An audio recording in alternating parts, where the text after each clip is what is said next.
Masihlale phansi.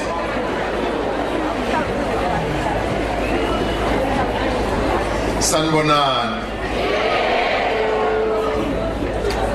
Dumela. Molweni. Abisheni. Wow, nalahleka ke.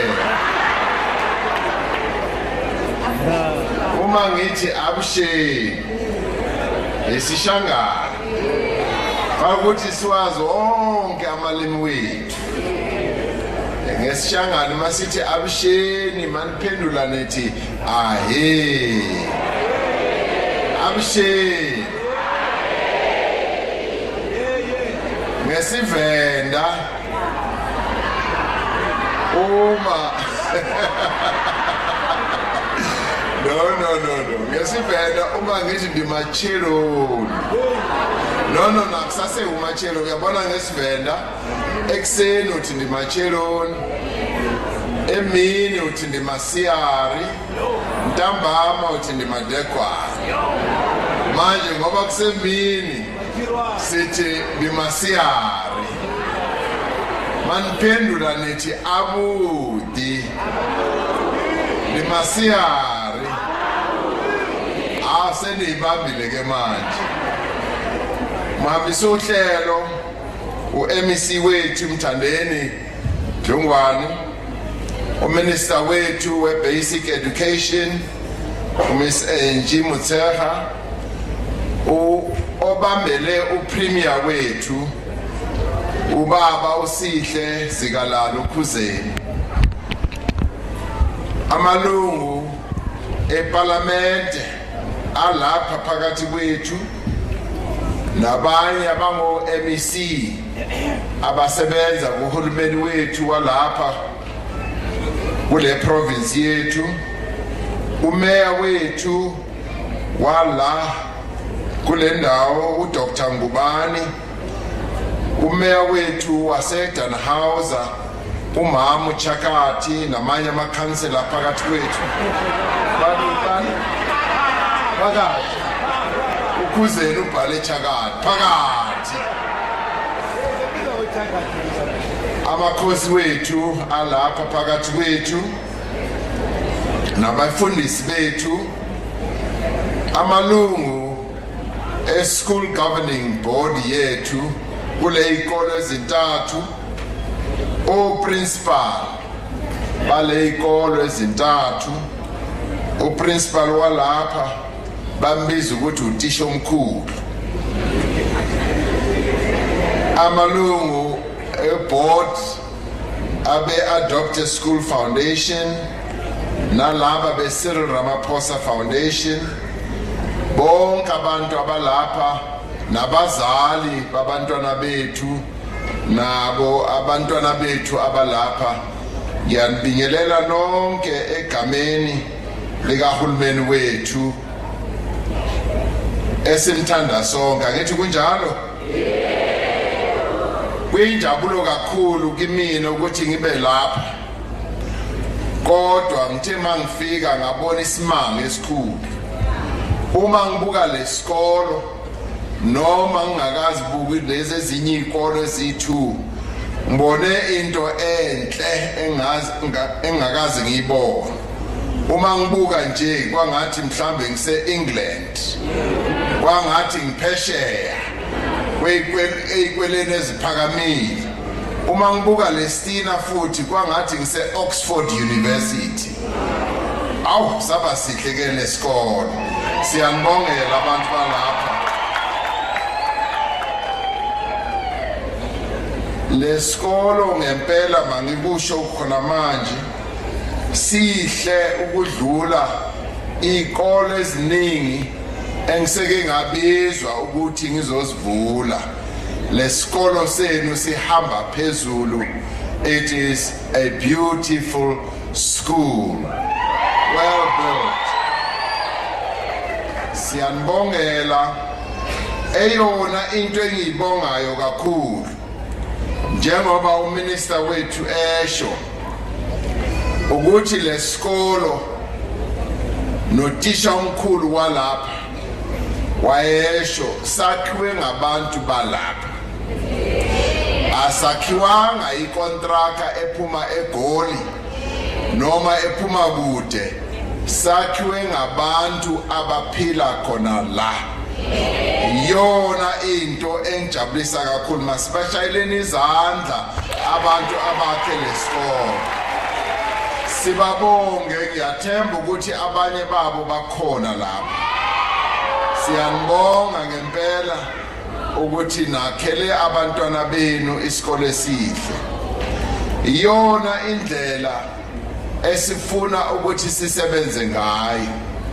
Yile uminister akhuluma ngayo ukuthi i-whole school development, it's about having a very inclusive process of developing our schools. And when we talk about whole school development, we are not just focusing on the brick and mortar of putting up a school. We are talking about a school that is going to be holistic in nature, a school that is going to be well equipped to develop education for our children. And what is that? Yes, it is about building a school structure like this, but building it in such a way that it is fit for purpose. But we're also talking about those people who are going to build the school. It should be the parents. It should be the local people. It should be the people who live in the area who should get involved in building the schools for their children. Where do we get the skills? The skills reside in the community.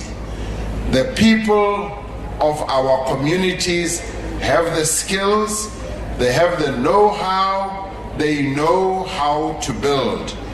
All we ever need to do is to have a team of professionals who are going to assist them, to guide them, to make sure that they do build schools of this nature. Uthisha omkhulu uthe abantu lapha bebethukile bethi hawu laba bantu abahlala lapha phakathi kwethu bangayakha kanjani isikole sine upstairs. Washo kwathi bathuka abantu kodwa nasi isikolo simile namhlanje. Ngeke size sibhidlike ngoba sakhiwe ngezandla nengqondo zabantu abala. Siyakubonga lokho ukuthi nasakhela isikole esihle. Sibonge kakhulu.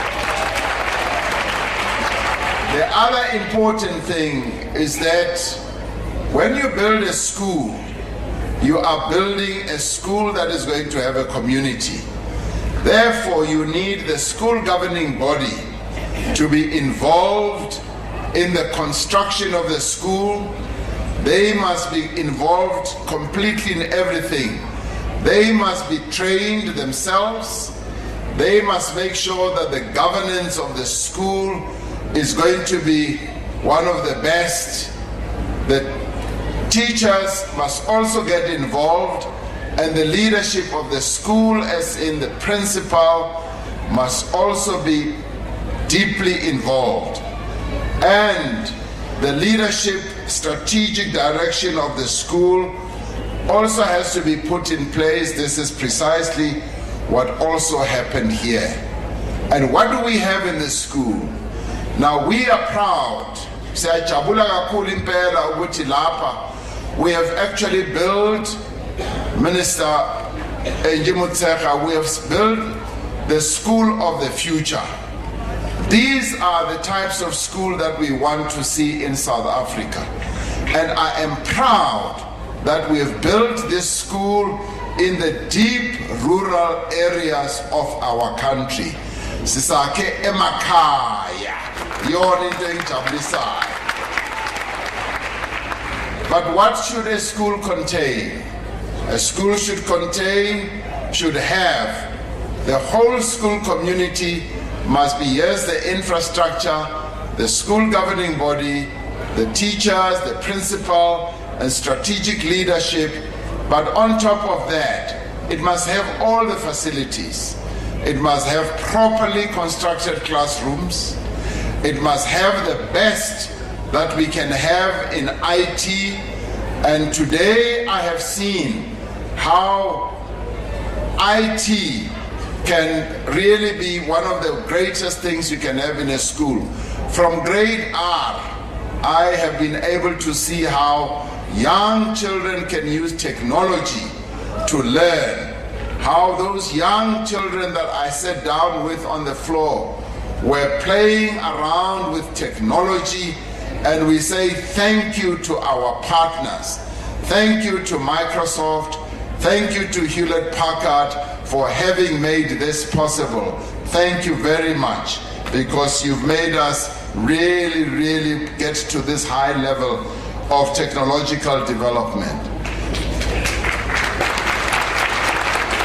A school must also have laboratories. Mina ngangena isikolo lapho bekingekho ilaboratory. Ngangena isikolo lapho bekingekho icomputer. Ngafunda esikolweni ebesingenayo nelibrary. Siyajabula ke namhlanje ukuthi abantwana bethu la emakhaya bafunda esikolweni esinelaboratory, isikolo esinama-computer, isikolo esine-library, isikolo esinazo zonke izinto ezinhle. Siyabonga kakhulu, iyasijabulisa leyo nto ukuthi la emakhaya isikolo lezi eziyi-3 sezihambela phambili, futhi mangikusho lokho sezidlula ney'kolo ezisemadorobheni. Lezi iy'kolo ezintathu, masibongeni bakithi.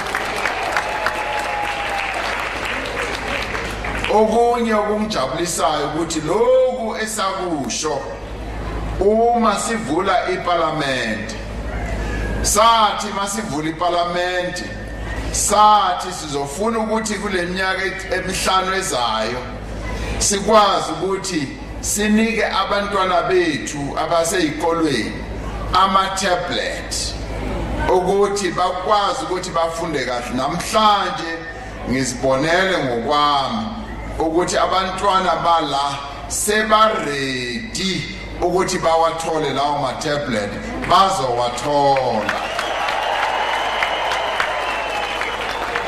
Bazowathola impela ngoba sebangibonisile untombazana unobuhle lengane le, hayi nezinye ingane enhlangane nazo lapha, they already show that they are capable, they are articulate, they are clever, and they can speak not only in isiZulu, they can speak in English, they know their science, they know their mathematics, and I think already here we are looking at the future scientists that our country is going to have. We are looking at the future lawyers that our country is going to produce.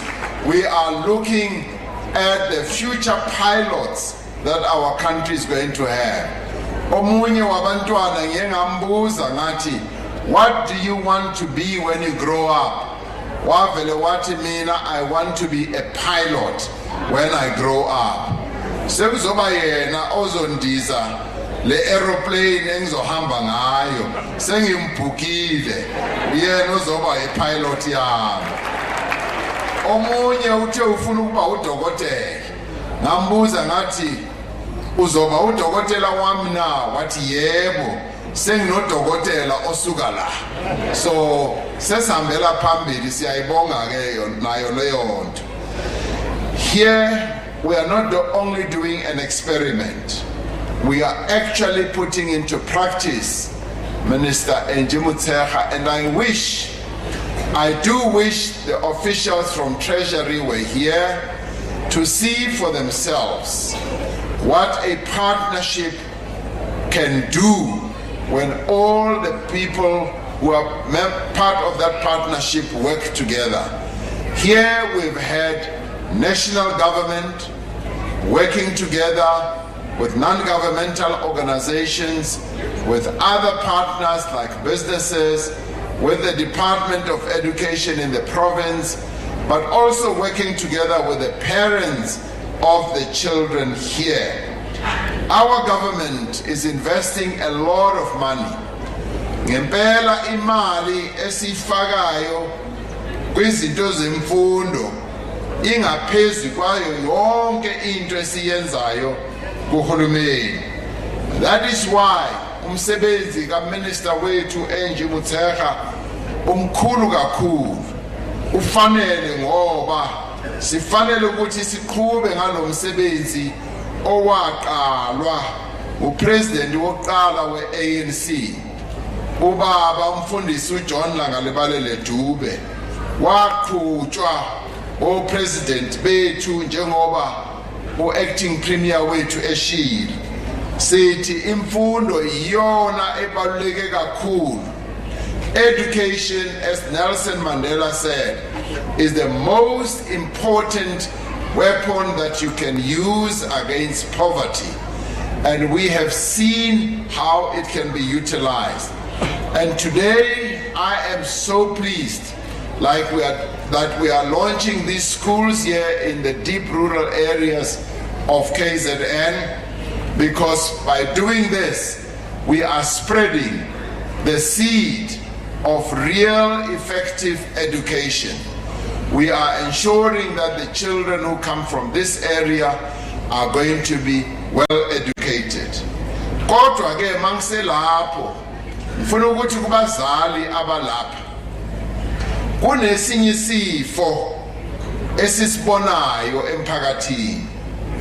Lesifo ngisibona uma ngihamba njengamanje nje sikhankasa singena ezindlini zabantu. Uma singena sithola ukuthi emndeni wabantu sithola ukuthi kunabantwana. Ngesinye isikhathi sithi mhlambe masingena sithola kunabantwana abanabo 16, 17, 18 years. Uma sibabuza ukuthi usafunda yini, abanye bayasitshela bathi hayi sengiyekile isikolo. Sibabuza ukuthi uyekeleni esikolweni, abanye bathi hayi uthishere wayengangithandi yikho ngeke isikolo. Omunye asho ukuthi hayi uprincipal ngempela wayengangiphathi kakuhle. Izinto ezinjalo sihlangana nazo ezindlini emndeni yabantu. Uthola ukuthi labo bantwana ke abaqedanga isikolo, baphelela lapha kuba grade 9, baphelele kuba grade 10, baphelele kuba grade 11, bangamqedanga ugrade 12.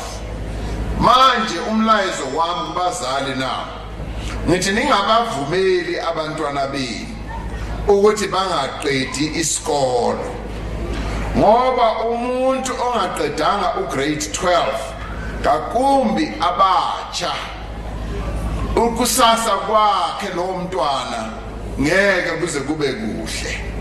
Ifuture yakhe uma ungaqedanga ugrade 12 ngeke ize ibe mhlophe.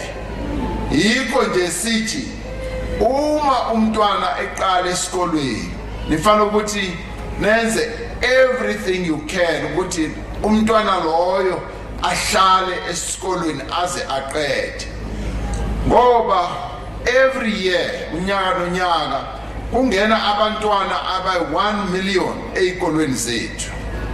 Uminister Angie Motshekga uzawusho 1 million bayaqala esikolweni, kodwa uma sekuphele 12 years yokuthi labo bantwana bayobhala umatric, sithola ukuthi sekubhala mhlambe 450,000 kuphela. Sizibuze ukuthi baphi labanye, baphelelepi, ngoba baphelela emoyeni, bayawa la endleleni singazi ukuthi baphelelepi, ngoba uhulumeni wethu uinvesta imali eningi njengoba senizwile. Lamalanga ezikolweni eziningi akusabhadalwa school fees, ayisakhitshwa school fees. Abantwana bayadla nasesikolweni, bathola incwadi mahala, yonke leyo mali i-investment esiyenzayo kubantwana bethu. Manje sithi uma singabazali singabavumeli abantwana bethu just to drop out, ngoba akusadingeki ukuthi umntwana adrope out nje endleleni angasafundi ayoqeda grade 12. We are saying, please, as parents, insist that the children of our country must finish grade 12. Uma eqede grade 12, then indlela zakhe ziyavuleka, angahle aye ku college ayofundela okuthize, ngaba imisebenzi yezandla noba imisebenzi yolunye ulwazi, angaya e-university ayofundela okunye, angaze aye naphesheya. And uhulumeni wethu uthe labo bantwana abanjalo, kakhulu abantwana abaphuma emndeni ehluphekile, sizawubanika nemali yamabhazari ukuthi bayofunda, bayise imfundo yabo phambili.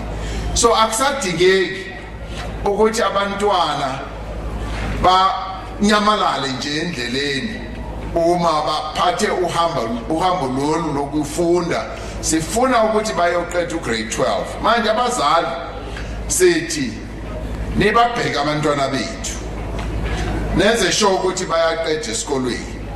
Uma bebuya esikolweni nenze sure ukuthi ninomdla kule mfundo yabo. Umbuzo umntwana ukuthi ufundeni namhlanje, uyithathe naleyo ncwadi uyibuke, noma ungafundanga wena, noma ungayibamba upside down, kusalungile ukuthi umntwana abone ukuthi at least unomdla kulento ayifundayo esikolweni. Even if you hold the book upside down and you cannot read, that is fine, as long as we show interest in the education of our children. Ngoba sifuna ukuthi abantwana bethu bafunde. We want to be an educated nation. We want to have the best educated children in the world. And that is why sithe abantwana bethu, we want to prepare them for the 4th industrial revolution. Kunalento esibiza ukuthi lemfundo ezayo, kunemfundo enkulu ezayo ezoletha ushintsho kulemfundo esikuyo manje. Sithi abantwana bethu sifuna ukuthi bahlale bazilungiselele leyo mfundo. That is why sibaqala besebancane, sibanika ama-computer. That is why sifuna ukuthi bafunde, sibaqeqeshe kahle. So thina ke singabazali ne-school governing body masingene kuyo lento yemfundo yabantwana bethu. So ngicela nje njengabazali, namhlanje ilona ilanga elihle ngoba sizobona isikole esihle, and sifanele ukuthi abantwana bethu sibancede ukuthi bafunde kahle. Okunye sikuzwile ukuthi lapha njengoba ubaba uKhunene wayesho ethi noma ke kungaba nalento ukuthi uma sinike isandla kungenzeka ukulingeka ukuthi nifune ingalo yonke, kodwa ngendlela wayekhuluma ngayo yena hayi kwangathi akafuna ingalo, ufuna umzimba wonke. So ufuna ukuthi umzimba wakho usalela manje. Kodwa sikuzwile lokho.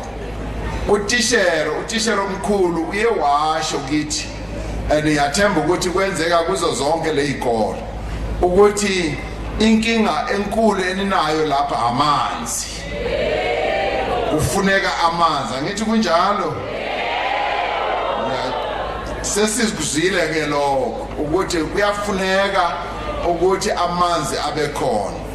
Okungijabulisayo ukuthi omasipala bethu bobabili balapha, u-district masipala naye u-local masipala wethu bazwile nabo.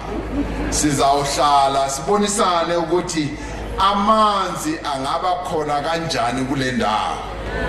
enye ke le yendlela ubaba uKunene uyivezile naye. Ngijabula kakhulu ukuthi ngihamba no-acting premier wethu nangu ubaba uKhuzeni, uzwile uneyindlebe uzizwele naye ukuthi umgwaqo uyafuneka. Angivumelana nawe baba Kunene ukuthi uma singawakha umgwaqo la, if we can have a road that will link this school with the nearest town, Utrecht, as you said, it will help to create jobs. And that is precisely what we want to focus on. We want to create jobs. Ukuthi nabantu balapha, they must also have jobs that they can work in. What I was very pleased about was to hear that in each of the 3 schools, we were able to create temporary jobs.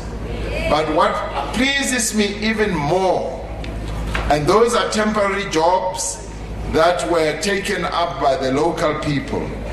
But what makes me even happier is that the local people were able to learn new skills.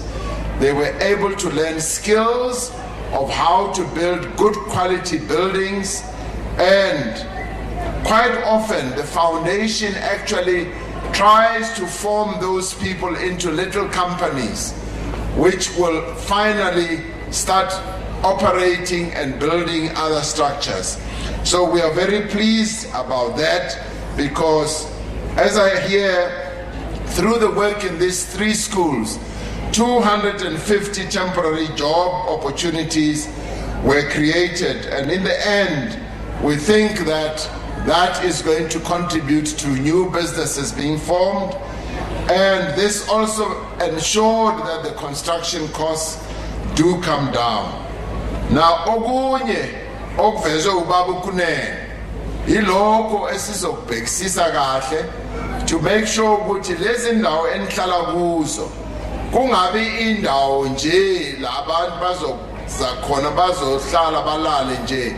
Sifuna ukuthi kube ne-economy in our areas, sikwazi ukuthi si-generate economic activity. Njengohulumeni sithi we are focusing also on rural areas where our people live. Now I'm very pleased that we have started this with these beautiful schools, and thereafter we should be able to see what else we can do in this area to promote infrastructure. So clearly roads is one of those that we will come to. So Baba Kunene, sithi noma ke sikunike isandla wena sowufuna ingalo ufuna umzimba wonke, yebo sizobona ukuthi sinceda kanjani. Uhulumeni uzohamba nabo abantu bala kule ndawo. Sesifikile sizafuna ukuthi sincede ngazo zonke indlela. Namhlanje, this is a most fantastic day. This is a great day indeed, where we are celebrating the launch of this school, but we are also celebrating the look into the future. As Minister Motshekga was saying, that how should we move forward as a nation to construct schools that are holistic, schools that are not just buildings. Namhlanje lapha sakhe isikolo esinempilo, ikolo ezintathu, ikolo bezuudaka kuphela. Namhlanje nabanye bazobona ngempela ukuthi abantu balapha ngempela sebahambela phambili. Siyanibongela abantu balapha kulomphakathi ukuthi ngempela yebo ninezikolo ezinhle, nabanye abantwana abaphuma kwezinye indawo kungahle kwenzeke ukuthi bafune ukuthi beze bazofunda lapha, because today you have the best schools in South Africa. You have the very best schools of the future. Today we have seen what schools should look like in the whole of South Africa. Abanye balapha kule province nabo mhlawumbe bazoba nomona kancane, uma bebona le ikolo zenu bazofuna ukuthi nazo ikolo zabo zifane nalezeni. Kodwa ke nina nihambela phambili, siyanibongela.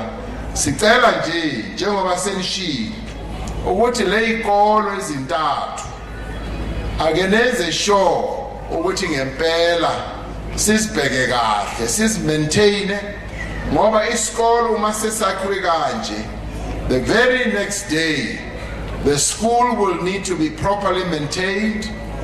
It has to be looked after. Nani bantwana sithi kini ningazimoshi le ikolo, nisibheke kahle, nifunde kahle kule ikolo, ngoba mina ke ngizawufuna ukuthi kuphume the best results out of these schools. Ngizawufuna ukuthi kuphume ama results aphezulu, the very best results, and kubotisha sithi focus on making sure that our children are well educated, focus on making sure that we produce the best and well educated children out of this school. Abazali ngicina ngokuthi thina ke sizawucela nje ukuthi nina ningabazali le ikolo zibhasobheyini, ngoba uma sesakhe ikolo ezinje sifuna ukuthi yebo noma ke ubaba uKhunene ethe kube ne security. The best security for any school is the community. You are the best security for the school. You are the ones who should look after this school and make sure that nothing is stolen from this school, nothing is damaged, and the school operates well. Eyona into engithande kakhulu ukuthi nengadi yalesi sikolo inhle kakhulu, inotshani obuhle, and iyona into engijabulise nokudlula, and that is what makes this school one of the best schools we have in South Africa.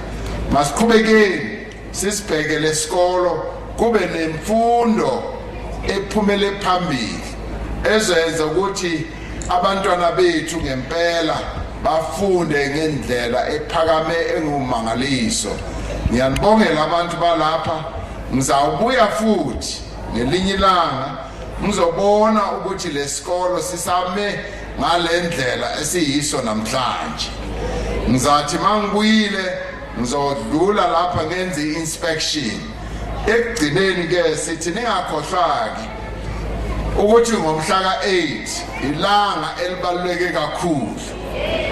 Angithi niyalikhumbula? Ilanga elibaluleke kakhulu, sithi ningakhohlwake ukuthi ngomhla ka8 siyovota sonke. Sivote ukuthi uhulumeni aqhubeke ngalomsebenzi omuhle awenzayo, ukuthi zonke lezi zinto ezinhle siqhubeke sizayenza njalo. Phambili ngentuthuko, phambili ngemfundo, phambili ngeyikolo ezinhle, phambili. Ngiyabonga.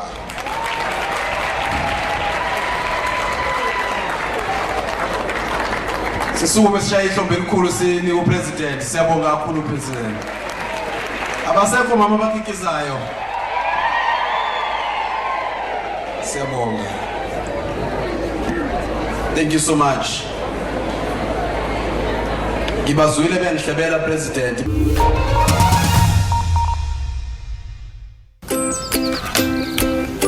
I do 4 with mass, brown sugar. I like my Wheat Bix on the go. That's Wheat Bix my way. That's Wheat Bix my way. That's Wheat Bix my way. We all have a different way of enjoying South Africa's favourite breakfast. Try a new Wheat Bix way by visiting wheatbixmyway.co.za and stand the chance to win weekly vouchers. Le moto yoyise abantu abaninzi abafundileyo kakhulu ukudlula wena. Intoni ongayenza namhlanje uyi-drop out yase primary school ngo-standard 5? Relax. I wasn't always this good. I never went to school, so I never had a job. But today, I can make myself and my clients happy thanks to Ekurhuleni Artisans and Skills Training Center, which offers practical training on bricklaying, boiler making, electrical, and many more. Ekurhuleni Artisans and Skills Training Center, your gateway to success. You do it like that, I do it like this. You do savory, I do it sweet. You do it, I do it, and what do they say? We love it all. Sasco, taste the care.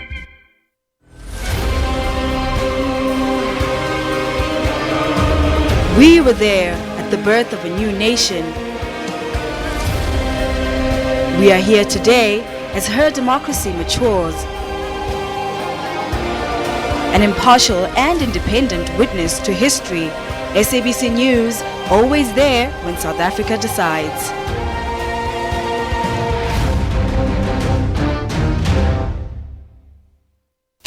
In a UN report, scientists say climate change is getting worse. 1/3 of our food sources for the population come out of the ocean. We spoke to people who have been directly affected. We have lost a lot of cattle. Gemsbokvlakte, Tosca gebied and Jakkalskop. Everywhere you will see there's animals dying. I've lost 2 of my cattle this January. Africa's demand for clean drinking water is rising. Drinking water is a top priority. The next day when the water comes back, it's dirty. I have implemented a level 5 water restriction, effective immediately. Environmentalists seek solutions to preserve the planet. This is Cape Kirpa, which is also one of the endemic species that is only found within the Western Cape, so it occurs nowhere else in the world except in our water systems.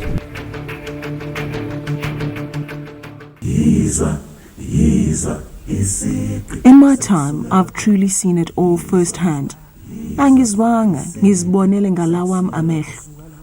Going through my photographs and reflecting on my memory box really brings back many life experiences that are bittersweet and humbling. In this, my homeland, I've entertained tourists and offshore traders. I've evolved from dealing with the battering system to trading foreign exchange.